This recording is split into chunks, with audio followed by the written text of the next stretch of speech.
What's up guys? Ito na nga po pala yung bagong gawa guys na number 16 na stainless guys. So ito na yung pang tambakol at tulingan natin. Number 16 po, request po ito from Sir Busi po. Papunta po ito ng Dingalan. So ayan po, 12 piraso lang po yan. So ayan po. Tingnan natin na maayos guys para makita nyo guys. Ayan. Ayan. Ito po siya ay dirty white. So ito na may puting-puti po yan siya. Ayan. Tapos ito naman po ay may pagka green siya guys, light. Medyo ano siya, light.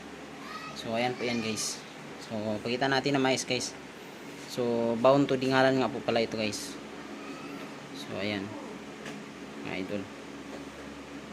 Ayan po ang forma niyan mga idol. Ayan. Stainless po talaga ito guys.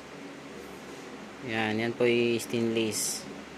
So ito ay naman po ay pre-order po ito. So ginawa po natin siya kasi willing naman po magbayad muna yung yung nagpapagawa. So ayan guys. So ito naman siya. Number 16 ang hook nito. This is size po ang hook. So ganyan po siya kaayos mga idol. Medyo sakto lang. Yan, this is size. Pangmatagalan na ito sa pangmatagalan na po ito sa dagat dahil hindi na po ito basta-basta na kinakalawang. Stainless po ito guys. So number 16 ayos yung pagkagawa guys. So yung hook pa lang. So sa mga gusto mag-order ay kung willing kayo magbayad muna ay gagawin natin. Mid to order na tayo mga idol. So ayan may ginagawa tayo guys. Ito naman para sa natin yan. Pang-ug-ug. Pang-kurit yan guys, yung manghuli ng maramihan. So ayan mga idol, sa mga gusto mag-PM na lang kayo mga idol. So mamaya ipapadala natin ito. May binantayan kasi akong malit guys, kaya ayan guys. So ganyan siya kaayos mga idol. So abangan nyo next mga idol. Number 16 lang ito hindi ito number 15. 16 size.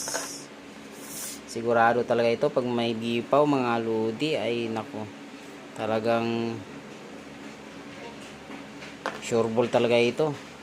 Mga idol. Talagang tirahin talaga ito ng ng banatan talaga ng isda yan. So ayan mga idol ha. Next abangan nyo ang next natin gagawin.